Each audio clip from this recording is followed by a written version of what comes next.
지역의 이슈를 토크로 풀어가는 시간 이슈 토크 시작합니다. 자, 이 시간을 통해서 4.10 총선 지역구 당선인을 만나보는 시간 준비했습니다.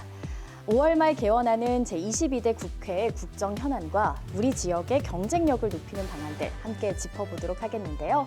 그런 의미에서 오늘은 정읍 고창 더불어민주당 윤준병 당선인 자리 함께 하셨습니다. 반갑습니다.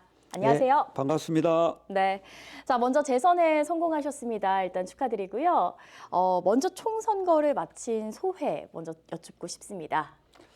뭐 아시는 것처럼 이번 총선의 화두는 우리가 과거로 후퇴냐, 미래로 진보냐 이걸 가지고 이렇게 시민들께 호소를 했습니다. 우리 시민들께서 정읍 고창 지역도 그렇고 대한민국도 미래로 진보해 나갈 수 있도록 이렇게 결정을 해주셨기 때문에 그런 내용들을 제대로 챙겨서 가야 된다 이런 생각을 하고 있고, 특히 선거 과정은 뭐 말 안장 위에서 편국을 하는 이런 과정이라면 이제 선거가 끝나면 말 한 장 밑에서 치국을 하는 뭐 이런 과정이기 때문에 선거 과정 속에서 말씀드렸던 내용들을 이제 차분히 정리하면서 실질적으로 그게 구현돼서 시민들 삶, 나라의 발전에 기여할 수 있도록 이렇게 만들어내야 되는 과정에 있다 이렇게 생각하고 있습니다. 사실 이 당선인께서는 21대 의정 활동들을 22대 국회에서도 연결성 있게 이어갈 수 있게 되셨는데요. 21대 이어서 중단 없이 이어갈 수 있어서 이건 정말 다행이다 하는 우리 지역 현안 어떤 것들이 있었을까요? 21대 국회 때 10년, 20년 그동안 해결하지 못했던 우리 수공 과제들 해결하거나 또 해결할 수 있도록 방침을 확정짓는 이런 내용들을 다 해놨습니다. 그래서 이제 22대 때는 그런 과제들이 실제 이제 씨앗을 뿌렸다면 이제는 제대로 싹을 틔우고 잘 키워서 열매로 이렇게 귀착되는 이런 과정을 22대 국회에서는 해야 되는 상황이기 때문에 그러한 내용을 좀 하려고 하고 있습니다. 뭐 예를 들면 우리 정읍의 경우에는 내장저수지 국립공원구역 해제를 했는데 이게 사계절 체류형 관광지로 연결될 수 있도록 해야 되고, 또 신태인 도시가스나 국민연금공단 연수원 이것도 이제 완공을 시켜야 되는, 완료를 해야 되는 이런 과제가 있습니다. 우리 고창의 경우에는 노을대교 확정했는데 노을대교가 빨리 착공돼서 실제 완공을 앞당기는 이런 노력을 기울여 가야 될 것 같고요. 또 삼성전자 물류센터 입주 문제라든지 또는 드론 통합지원센터 문제라든지 이게 중단되지 않고 차질 없이 진행될 수 있도록 챙겨가는 이런 노력이 22대 국회에서 진행돼야 된다 이렇게 생각하고 있습니다. 네, 우리 지역의 경쟁력을 높일 수 있는 이런 방안들 저희가 오늘 이슈 토크에서 함께 살펴보도록 하겠고요. 주민들의 기대에도 말씀을 해주셨는데 그런 의미에서 보자면 계속해서 풀어나가야 될 이제 과제들이나 숙제들도 고민하고 계시는 시기일 것 같습니다. 자, 22대 국회에서 풀어나가야 될 그런 숙제들 좀 살펴보도록 하겠는데요. 22대 국회 최우선 과제라고 한다면 어떤 것들이 있을까요? 일단 국가적으로 과제는 이번 총선의 내용은 윤석열 정부의 잘못된 국정운영 바로잡아야 된다. 이게 가장 큰 내용이었기 때문에 22대 국회에서는 그동안 윤석열 정권 집권에서 2년 동안 초래된 여러 가지 국정의 난백상들 이걸 바로잡고 제2치에 정상화하는 노력을 집중적으로 기울여야 되지 않나 이런 생각을 하고 있습니다. 그리고 우리가 지금 전북 지역 국회의원 10명이 전원이 민주당이지 않습니까? 방금 말씀하신 것들도 그렇지만 뭐 단일팀으로 구성된 부분이 좋은 점도 있겠지만요. 경계해야 될 부분도 있다고 보여지거든요. 이런 부분은 어떻게 고민하고 계시는지요? 이제 뭐 10분을 모두 민주당으로 이렇게 해준 내용에는 우리 도민들의 기대가 있었을 겁니다. 이거 좀 제대로 해라 하는 기대가 있는데 일견 또 지적은 그렇게 하면 민주당의 독주만을 해서 오히려 균형 잡힌 그런 대변을 못하는 거 아니냐 뭐 이런 지적도 있는 것도 사실입니다. 그러나 역시 300명 중에 10명 이거는 극히 소수이기 때문에 10명이 우리 도민들의 기대에 부응하고 우리 전북도의 발전을 제대로 추동하려면 그 힘을 키워야 되는데 역시 소수 약자인 경우에는 힘을 키우는 방법은 뭉치는 수밖에 없습니다. 그래서 단합해서 원팀을 만들어서 제대로 대응해야 될 것은 대응해야 된다 이런 생각을 하고 있고요. 또 외연을 좀 넓혀가야 되는데 그러려면 일단 우호 그룹들이 만들어져야 되는데 우리 전라북도 출신의 국회의원들이 22대나 한 30여 분 됩니다. 그분들하고 협업하고 또 내용에 따라서는 정책적으로는 우리 민주당의 원내 지도부의 또 응원도 좀 받아서 그런 내용들을 한편으로는 단합하고 한편으로는 외연을 넓히고 또 민주당의 힘을 좀 받아가면서 우리가 해야 될 역할들을 제대로 해내야 되지 않나 이런 생각을 하고 있습니다. 네, 우리 지역을 위한 목소리 잘 내주시길 부탁드리겠습니다. 자, 그럼 이번에는 공약 내용을 중심으로 정읍고창 지역의 현안들 짚어보도록 하겠습니다. 먼저 당선인께서 정읍고창의 가장 시급한 현안은 무엇이라고 보시는지요? 일단 뭐 제일 중요한 게 인구 소멸에 따른 여러 가지 부작용이죠. 네. 지역 소멸까지도 나오는데 우리 지역 경제 또 농어촌의 재생 뭐 이런 내용들이 좀 제대로 이루어져서 우리 농촌 또 지역이 도시에 비해서 결코 낙후되지 않도록 더 심화되지 않도록 이렇게 만들어가는 보완해가는 이런 노력이 필요하지 않나 이런 생각을 하고 있습니다. 그러기 위해서 제가 약속한 게 이제 국가 경기도 지금 활성화시켜야 되지만 네. 그런 경제가 활성화되면서 그 경제 회복의 온기가 지역에까지 체감될 수 있도록 만들어야 된다. 뭐 이런 생각을 하고 있고요. 네. 곁들여서 약자들이 살 수 있도록 약자들이 살아갈 수 있도록 재기를 할 수 있도록 이렇게 만들어야 되고 그 약자에는 우리 농민들, 소상공인들 또 뭐 청년 또 어르신 뭐 이런 분들이 다 포함되기 때문에 그런 노력들을 국가 차원에서 지속적으로 해야 된다. 그러려면 지금 윤석열 정부가 건전재정이라는 미명하에 경기가 어려운데도 실제 서민들이 필요한 여러 가지 정책들 뭐 예를 들면 지역사랑 상품권 문제라든지 이런 것도 소극적으로 하는데 이런 부분들을 좀 적극적으로 할 수 있도록 국정기조를 바꿔내는 것 네. 이게 좀 필요하다 이렇게 생각하고 있습니다. 전반적으로 말씀을 쭉 해주셨는데요. 당선 직후에도 이렇게 소감해서 말씀해 주셨습니다만 역시 지방경제 회생에 집중하겠다. 이걸 가장 먼저 좀 말씀해 주신 것 같아요. 그럼 지역경제 활성화와 관련해서 임준명 당선인께서는 어떤 방안을 그리고 계시는지 여쭤보고 싶습니다. 일단 뭐 지역경제 활성화를 하려고 그러면 일차적으로는 지역에도 기업이 올 수 있도록 뭐 지방 산업단지의 입주 여건도 좀 개선하고 또 산업단지가 부족하기 때문에 산업단지도 좀 확장시키는 이런 노력들을 해야 될 것 같고요. 네. 또 우리가 유치해야 될 기업들, 예를 들면 우리 고창에 이번에 입주하는 삼성전자 물류센터와 같은 이런 내용들을 적극적으로 좀 유치하고 또 우리 정읍 지역에는 융합생물학을 중심으로 해서 뭐 신약 개발이라든지 뭐 이런 걸 만들어내는 그런 노력을 앞으로 해나갈 계획이에요. 그게 바이오 특화단지 조성이라든지 이런 걸 좀 안착시키고 더 나아가서는 첨단 의료 복합단지를 만들어서 우리 호남에서 중심이 될 수 있도록 이렇게 만들어내는 과정을 좀 해서 지역 경제가 좀 활성화되고 그걸로 인해서 사람들이 좀 유인할 수 있는 이런 토대를 좀 만들려고 하고 있고요. 또 농산어촌은 역시 도시에 비해서 구조적으로 여러 가지 여건들이 악화되거나 열악화되고 있기 때문에 그런 내용들을 좀 잘 정비하고 재생을 시켜서 도시에 견주어서 결코 경쟁력이 낙후되지 않는 이런 지역으로 변모시키는 그런 과정들을 해내야 된다 이렇게 네. 생각하고 있습니다. 기대해 보겠습니다. 자, 그리고 또 한 가지 우리 정읍 시민의 젖줄이라고도 불리는 동진강, 이 동진강 회생 프로젝트도 눈길을 좀 끕니다. 동진강의 관리 체계 그동안 좀 뭐 관리 주체가 다원화됐었는데 이걸 일원화하겠다라는 내용도 있던데요. 어떤 네네. 취지의 공약인지 설명 부탁드립니다.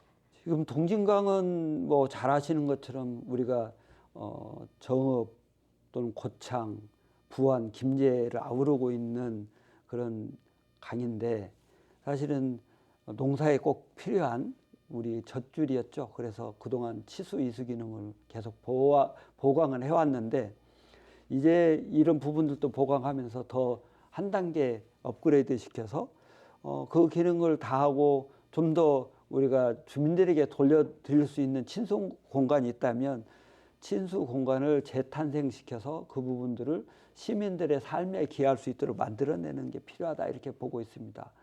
특히 말씀 주신 것처럼 동진강은 국가하천, 지방하천, 시하천 이렇게 각기 3단계로 나눠서 관리 체계가 분리되어 있기 때문에 전체적으로 효율적으로 대응하지 못했던 게 과거의 일들입니다. 그래서 이번에는 그 내용들을 정부가 통합해서 운영할 수 있도록 만들고 정부가 적극적으로 나서서 지금 말씀드렸던 그런 기능들을 담보할 수 있도록 예를 들면 낙양보 제대로 재설계해서 물배분 제대로 하면서 거기에 나와 있는 여유 공간을 친수 공간으로 만든다든지 또는 만석보에서부터 시작해서 우리 정읍천 위쪽으로 오면 정읍천 대교가 있는데 그 중간에 좀 파고 골프장을 좀 대규모로 만들어서 시민들에게 돌려드린다든지 네. 이런 역할들 이런 것들을 좀 제대로 챙겨서 정부가 중심이 돼서 통합적으로 관리될 수 있는 체계 뭐 이런 걸 좀 만들어내야 되겠다 이런 생각을 하고 있고요.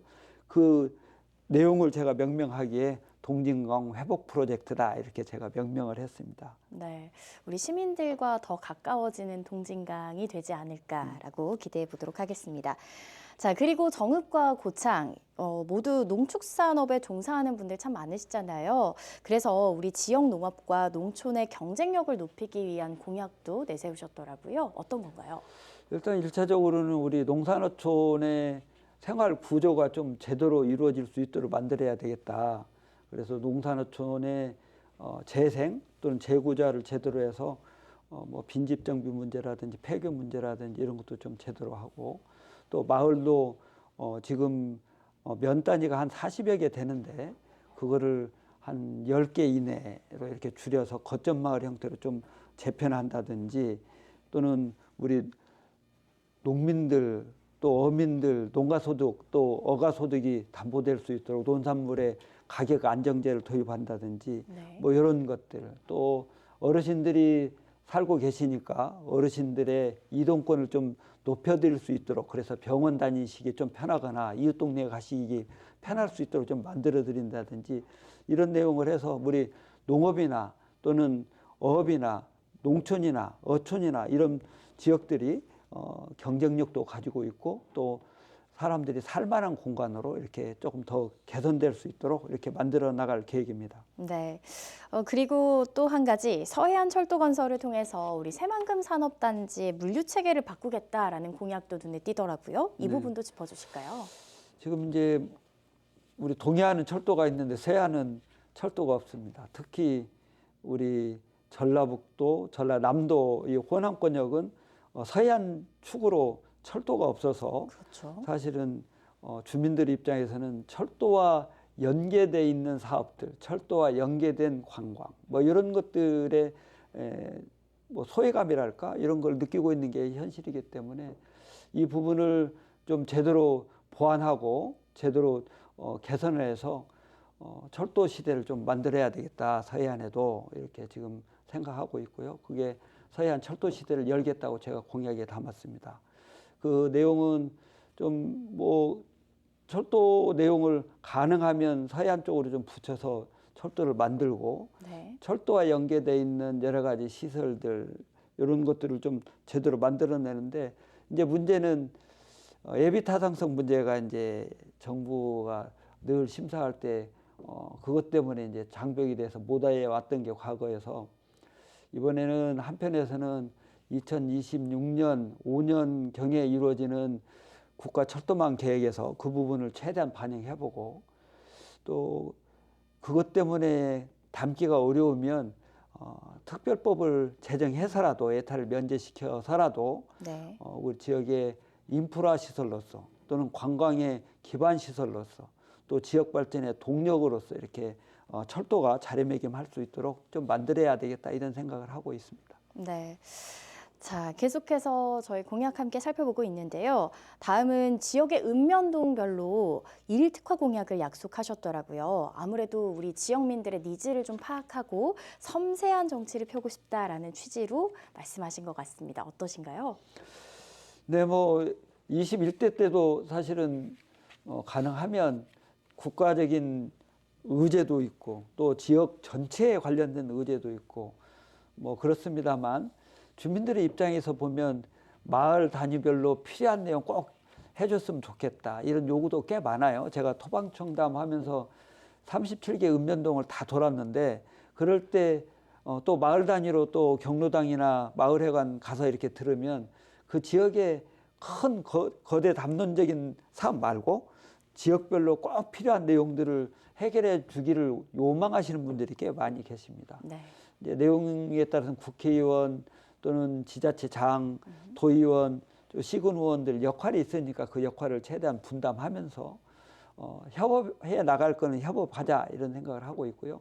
대신에 읍면동단이 37개 읍면동이 있는데 37개 읍면동에 최소한도 그 단위에 대표적으로 주민들이 우선적으로 해결해 주기를 희망하는 사업들은 리스트업해서 뭐 저하고 또는 지방자치단체 장인 시장 군수하고 또는 도의원하고 또 시군의원하고 협업해가면서 정치적인 동반자로서의 역할을 하면서 주민들에게 꼭 필요한 사업들은 하나씩은 4년 내에 꼭 해결해드리자. 그래서 주민들의 요구사항도 해결하면서 또 정치의 효능감도 높이는 이런 역할을 해야 되겠다. 이렇게 해서 읍면동 단위의 일 특화 공약 네. 이렇게 마련해서 추진할 계획입니다. 네, 지역의 이야기에 더욱더 귀를 기울이겠다라는 의미로 생각이 됩니다.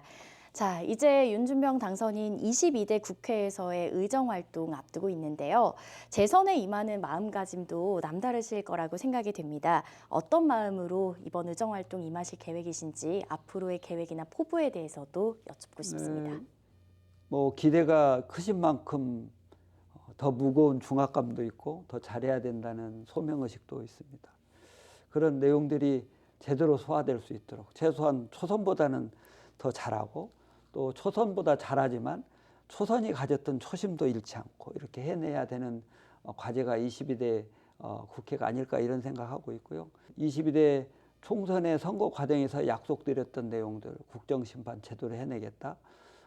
나라다운 나라 만들겠다. 뭐 이런 약속한 만큼 그 내용 제대로 하고 또 지역 과제에 대해서도 21대 국회에서도 제가 주민들께 약속드렸던 게 늘 해결하는 정치가 좋은 정치다. 민생 문제를 해결해야 정치의 본질이 거기에 있다. 이렇게 생각하면서 생활해 왔는데 22대 국회에서도 우리 지역 발전과 관련된 내용 또 우리 주민들의 삶과 관련된 현안들 특히 민생 문제들은 해결해 내면서 주민들에게 효능감을 드리는 이런 지역 정치를 좀 해야 되겠다 이런 다짐을 하고 있습니다.